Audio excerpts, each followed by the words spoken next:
Hi everyone, and welcome to episode 9 of Age Gap Love Story. And we are Carrie and Alan, a married couple with a 32-and-a-half-year age difference. And we started this podcast and YouTube channel to offer information, support, and community to help make your age gap relationship successful. And today's episode is about making the decision to have or not have children in your age gap relationship. And we realize that this is a very personal decision, and it's one that needs to be made on an individual basis as well as in your relationship. And we also know that this is a sensitive topic because many women or couples are dealing with issues of infertility, and I know that that can be a very tough situation. But we wanted to share some of the practical reasons that played into our decision not to have children together, and some of the benefits if you do decide not to have kids. And we even have some tips about how you can have children in your life, not as a parent, but other ways. And this is all in the context of being in an age gap relationship. And so, as I mentioned, just from a personal perspective, Alan and I chose not to have children together.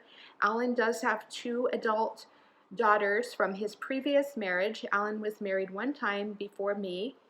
And so when we got married, Alan was close to 60 and I was, I think, close to 30. And so that obviously would have been my peak fertility years. But we had decided fairly early on in our relationship not to have children together. And when we first met, though, I had not made that decision. I was kind of neutral, and we may have kind of covered this in a previous podcast episode, but I was pretty neutral. I kind of assumed I would have children one day, but I also wanted a career and I wanted to be able to support myself financially. That's always been a big issue for me because of not having financial security when I was younger. I'm always concerned about my financial security, and I kind of knew that having kids is expensive, and that has always played into my decision. I think also I grew up around children. I had a ton of younger cousins. I was the oldest, and so I always was taking, and I also have a younger sister, 4.5 years younger, and so I also babysat a ton, and so I grew up knowing how much work it is to take care of little ones. And I guess I never imagined doing that full time because I would always be so tired after babysitting. Anyways, these are just kind of the things that played into my decision. And then knowing that Alan wasn't really did not want to have more children, and ultimately it was fine with me. I never had that urge to try to have children, and I've always been really focused on my career, and so that's how it played out for me. I agree. Carrie and I discussed this early on, and I made it clear what my thoughts were. Carrie asked me to keep an open mind, and I said I would, but I did affirm the fact that I really did not want children because of the time commitment, the financial commitment, and I'd look forward to doing other things for the second half of my life, so to speak. So today we thought we would talk about some of the main issues that you probably would want to consider around having children when you're in an age gap relationship. We thought we would talk about some of the benefits if you do want to have children. Certainly there are benefits to having children. And then we thought we would talk about some of the reasons not to have children. And then also some options, as I mentioned, that you can I guess for age gap couples to have children or to have children in your life, even if they're not your own. So let's jump in to some of the main issues to consider when you're thinking about having children in an age gap relationship. And so the first one, I think, is to think about the fact that one parent is going to be much older. And so whether that's the female or a male, or if you're two men or two women, having one parent that is significantly older could affect a child's development in the sense that one parent may be elderly when that child is growing up and may not be able to play physically, roughhouse with a child, or, I mean, in the worst case scenario, the older parent could pass away during the child's younger years. Alan's making a face if you're listening to the podcast. Hopefully, by now that Alan has a good sense of humor. He's always joking around. But of course, this is a serious issue. But I mean, that's just one thing to consider. So, I mean, by the time that, just from a personal perspective, I'm 45 now, and I would say it's only been in like the last couple of years where I'm even in the place emotionally and mentally that and maybe even feel comfortable just with all my issues, where I could have even thought about having a child. And I'm 45, so biologically that's pretty late, and Alan is almost 80. I mean, it's just not realistic. I can't imagine having a 10-year-old or a 15-year-old. I would be 60 and Alan would be 95. I mean, to me, that just for us, doesn't make sense. Yes, I don't want to have to deal with a teenage child or preteen when I'm at a stage in my life where I'm shouting out, "Hold the elevator!" Right. So, obviously, if Alan and I had decided to have children, it probably would have been about 10 years ago. And I couldn't have imagined it at that point in my life. I was getting my second master's degree. I was diagnosed with thyroid cancer when I was 37, almost 38. Anyways, of course, it's a very personal decision, but the fact that in an age gap relationship, one parent is going to be significantly older should play into your decision as well. I think the second big one I'll let Alan cover, because that's the financial responsibility, and that is Alan's area of expertise. Hello. Just one statistic that Carrie uncovered as part of our research is that an estimate of the cost to raise one child in the U.S. in today's world is about $230,000, exclusive of a college education. And as I'm sure most of you are aware, usually the cost of living doesn't go down. If anything, it usually goes up at some points in time faster than others, particularly regarding healthcare and higher education. So that's a pretty big number for anybody. So I think it's really important to think about, based on your income level and your aspirations later in life, whether you're the younger or the older partner, if you're in a retired or about to be retired situation for the senior partner, that financial requirement to raise a child could actually be crushing. Now, if you have the financial wherewithal, obviously this would not be an issue. But definitely do evaluate the financial consequences, because it can drain resources from other things. For the younger partner, maybe you want to retire early and spend time with your older partner. Or maybe you want to go back to school and get an advanced degree or finish college if you don't have a degree. Or maybe you want to travel more, vacation more.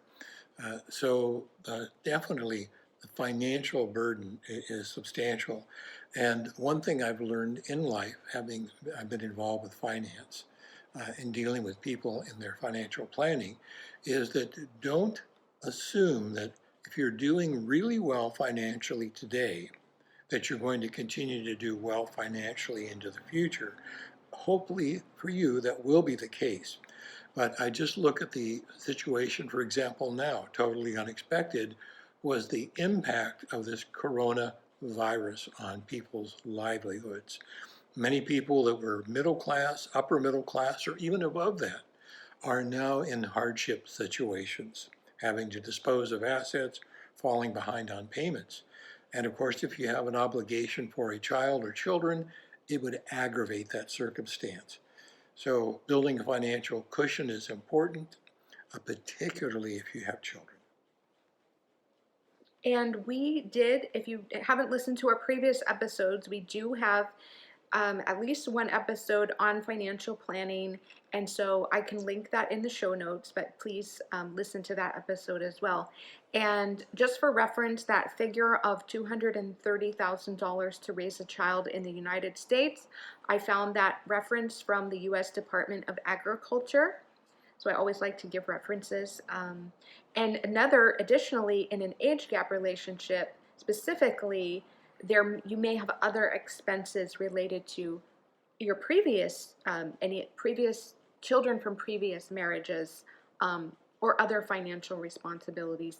And also, when Alan mentioned the cost of healthcare, I was thinking, Alan is, because of his age, he's on Medicare in the United States. Because I am a business owner, a sole owner of a business, I pay for my own health insurance. I can't even imagine. I mean, that's almost $1,000 a month. I can't even imagine how much it would cost to put a child on my health care plan. It would be overwhelming. So let's move on to the next point, which is kind of obvious, but if you have a child, that is going to change your ability to do things. In other words, it's going to be a loss of freedom. And I know that Alan and I do enjoy travel, or we used to before we were quarantined at home, but having a child would just change just the day-to-day, let alone our ability to travel. And one thing we love to do is travel in the off season. For instance, we went to Europe on our honeymoon. We were there in the summer and it was so hot and crowded. So now if we ever think about going to Europe, we think about going in October, in the off season. If we had children, they would be in school. We wouldn't be able to do that. An important reminder, now this is obvious and I'm sure that you've thought of it, but just again to emphasize it, is that when you're a parent, you are a parent forever, whether your child is 10, 20, 30, or 50, you will always be involved with that child, hopefully. And just as a story to add, a friend of mine who now is retired is an attorney by profession. And I remember once he was sharing with me, and I think I may have discussed this on a previous podcast. One day over lunch, he was telling me that he might have to travel to London to represent an older couple whose daughter was in a motorcycle accident, as far as getting her taken care of and having her returned to the U.S. and addressing any local legal issues to the extent that he could be of help. And the circumstance was the daughter, who was in her late 50s, was on the back of a motorcycle with a boyfriend and had a serious accident. And the parents, being elderly, were worried sick about her, but they were unable to travel to the UK to handle the circumstance and help their daughter out. So it occurred to me very quickly, as a reminder, here these people were in their early 80s with a daughter in her mid 50s, and as parents, they still had an obligation if they could help her, and they were, of course, worried to death. So you are a parent forever. That responsibility never, ever goes away. And in today's world, many people that graduate college or haven't move back in with their parents or even their grandparents. So there could be long-term financial and emotional obligations. Think about those things. Another issue is fertility. And I think this is kind of obvious too, but fertility does decline with age. And even though you always hear about men being able to have babies their whole life, a man's fertility also declines with age. And so it can be difficult and it can be expensive. And I think it can be emotionally draining to try to have children and to run into issues. And one of our thoughts about options that we'll cover later in the episode is that, you can always consider adoption. But very, very briefly, I looked into adoption like maybe 10 years ago. Just very briefly. I don't even know if I told Alan about it. But I found that adoption agencies had restrictions on what they do is they say the combined age of the parents can't be over a certain age or number. And so I think it was maybe like 100 or something like that, or 75. And so older couples and people in age gap relationships may not even be eligible for many adoption agencies. So I just wanted to throw that out there. And I mean, I don't know that I agree with those rules, but that's the rules.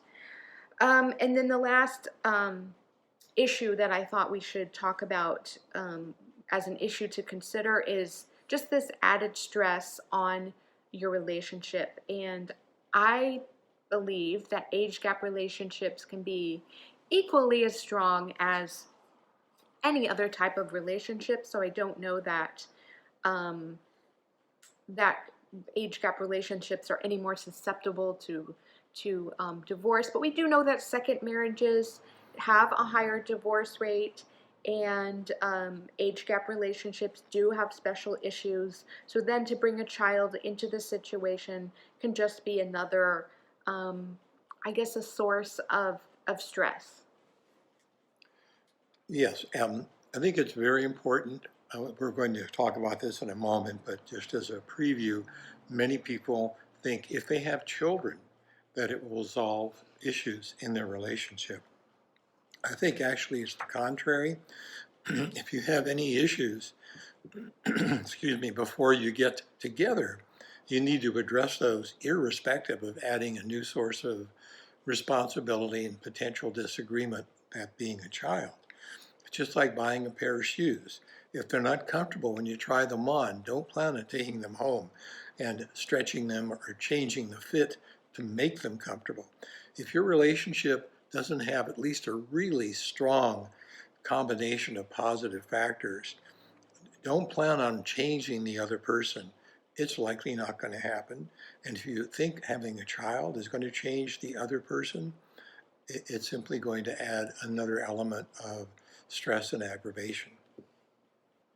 So before we sound like too negative, let's talk about some of the positives of having children. And I think, because I've never had children, I think the way that I relate to this topic is I think about my desire to have pets. And Alan and I, a couple of years ago, we lost unexpectedly a pet who we absolutely adored. And so there was a hole in our lives. And honestly, I couldn't go longer than a few weeks before I was yearning to have another pet. And so that is probably the closest that I can come to understanding the desire to have children, which I fully understand. It can be so strong in people, both men and women. I'm just saying that that's my experience is living with a pet, living without a pet, and then realizing that emptiness. And then we adopted the 2 cats that we have now, and they just filled that hole, not completely, but I mean, even though they're kind of obnoxious sometimes, they're a little strange, our cats we have now, but they are just so cute, and I just love taking care of them, and especially when they're happy. And so that feeling of nurturing, and especially when I see that they're happy, and that's because I've put effort, and Alan too, into making them happy and comfortable, it's very rewarding. So I can imagine as a parent, it must be 10 times that feeling. I would agree.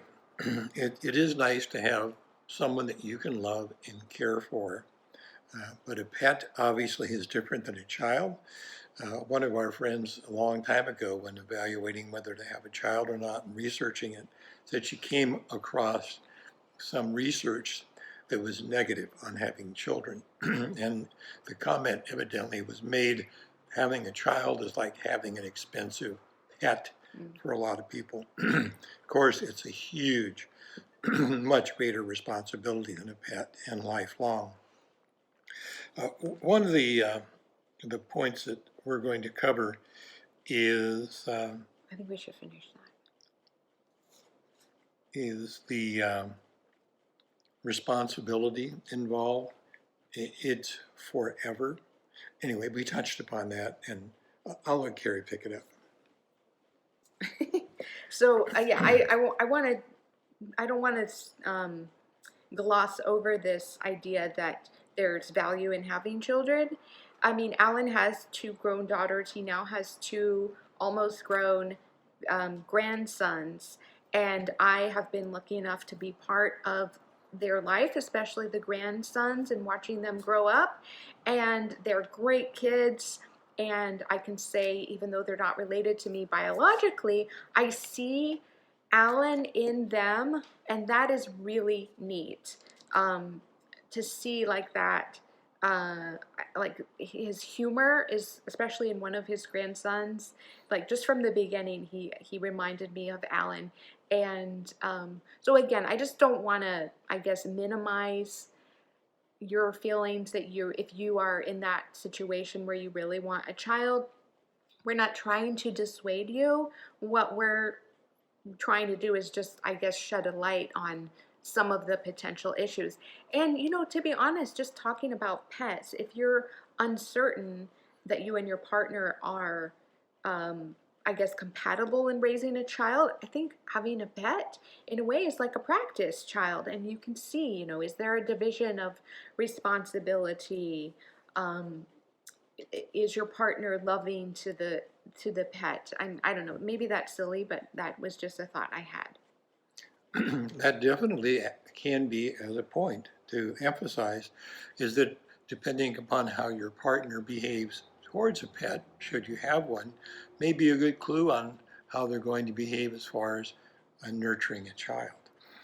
One of our other points, as far as the positive in having children, is that many people look upon children to provide them with some security in their later life as they age, as a caregiver, a companion, maybe even for financial support.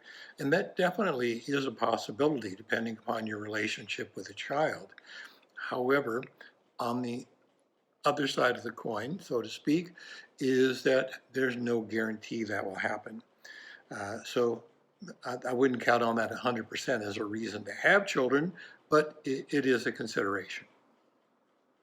Yes, and then the other point that I have noticed as I've gotten older, and I have, I guess, developed more opinions about things, and I've gained skills and knowledge, and I don't know, some wisdom, I suppose, is I could see that it could be very rewarding to pass along that knowledge to another human being.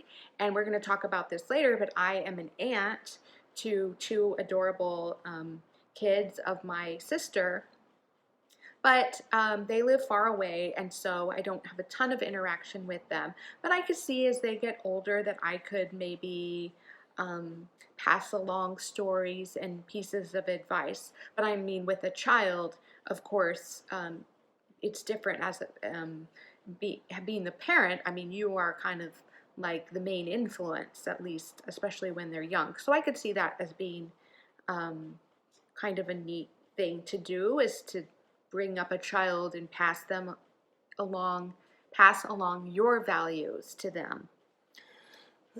Another thought is that if the older of the 2 partners have children or grandchildren, if you want to take kind of a test drive, so to speak, have them come over and spend some time with you, maybe part of a summer. Or if the older partner has grandchildren, take them for a spin. Come on over and visit, stay a week with us. And at the end of that week, if your hair has turned completely white or fallen out, then you might think that being a parent isn't for you.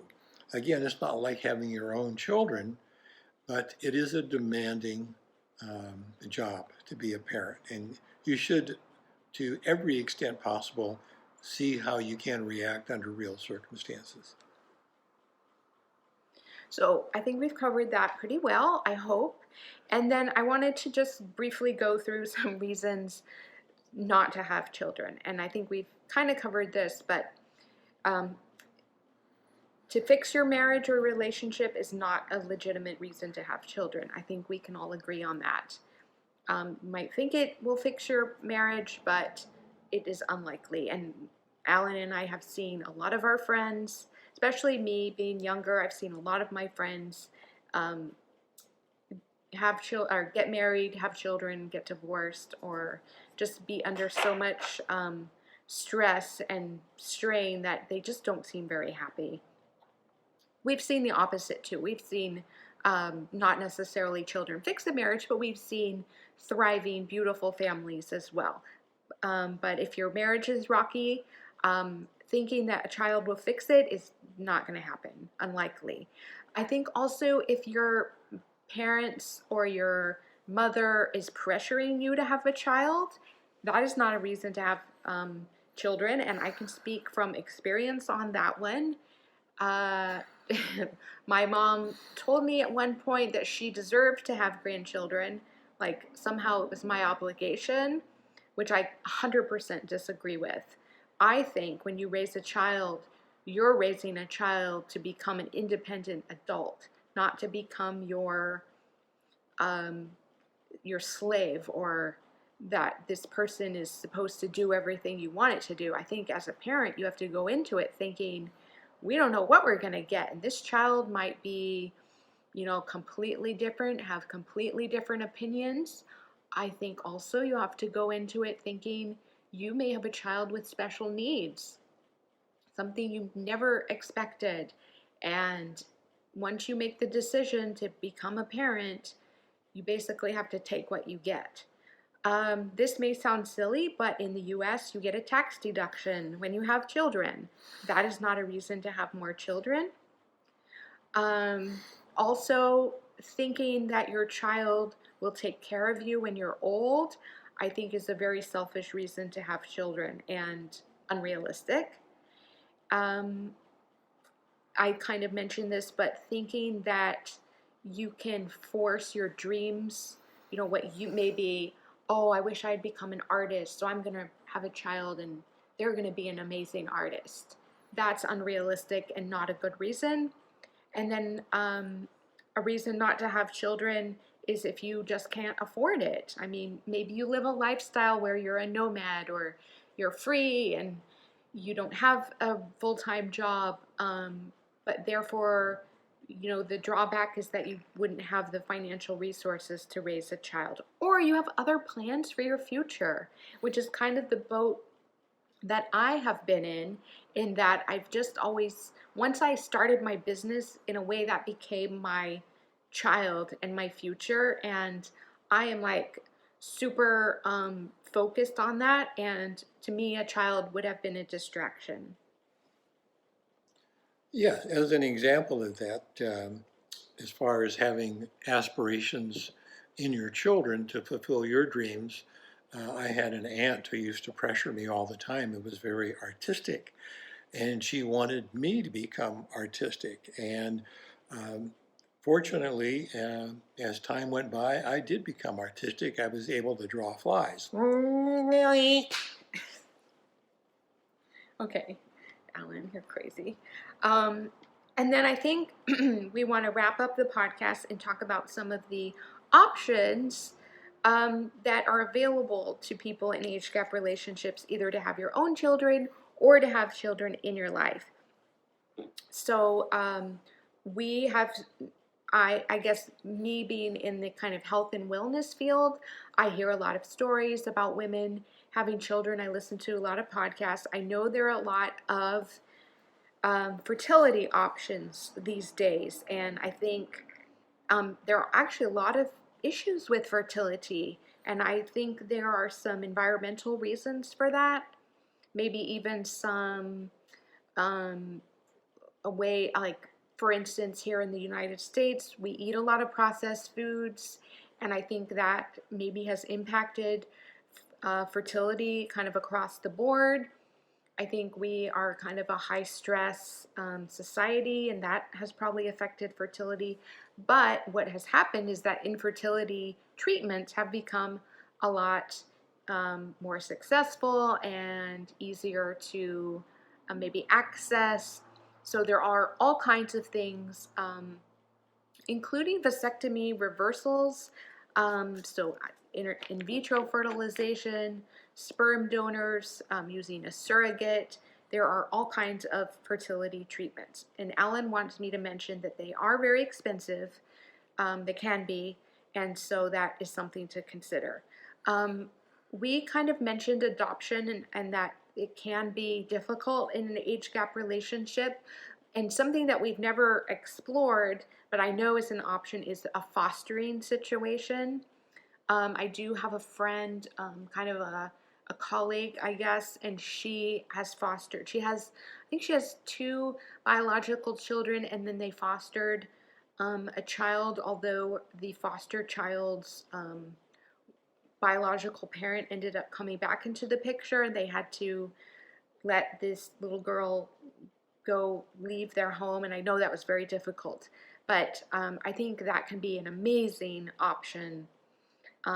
Just as Alan and I feel strongly about adopting pets from shelters and animals in need, I personally feel like if I had ever decided to have children, I would have considered adoption strongly. And I actually have two adopted nephews. My aunt and uncle adopted two little boys, and I think that that is really great when children are already on the planet and they need a home. I think the idea of children living in orphanages without parents, I think is heartbreaking. I really don't have anything to add other than to say this is a lot to digest. However, this is a big decision and you need to think about it carefully. Also, when you get a child, really nobody gives you an owner's manual like with a new car or a toaster. So you have to do your research and give it some thought. And our points are perhaps just scratching the surface. The big decision has to come from within you and your partner. Yeah, I think that's great advice. And I just had one other point about how to have children in your life without being a parent. For me, as I mentioned, I'm an aunt to my niece and nephew. I'm also, I would say, an aunt, quote unquote, to Alan's grandsons. That's usually how they introduce me. I think technically, I guess I'm their step grandmother, but they always just refer to me as their aunt because I am younger than their mom, and I think that would be a little awkward. And I do feel like their aunt. I mean, I love them. I think that they're amazing. I want the best for them. We have spent time with them when they've come to our house when they were little, and it was exhausting. And I was happy to send them back to their parents, but they're funny, and I have loved seeing them grow up as an aunt. I think also my aunt, who ended up adopting children, she used to volunteer, I think with like Big Sisters. I think that's like Big Brothers of America, and there's also Big Sisters of America. I think being a tutor or doing something like that where you spend time with kids, I think there could be some drawbacks to that, but I think also being a role model for kids in your community is amazing, can be very rewarding, and I think is an excellent option without having the responsibility of being the parent. Do you want to wrap it up? Well, as a wrap up, we just want to say all the best to you. And as Carrie mentioned earlier, please do communicate with us with your questions or comments. We will be discreet with your information, and to the extent that it may help one of our other listeners and give us an idea for a topic to be addressed, it could certainly be a benefit to all age gap couples that are listening. So Be well. All the best to you, and we look forward to having you join us for our next episode. Yes, thank you everybody. Take care. Bye. Bye.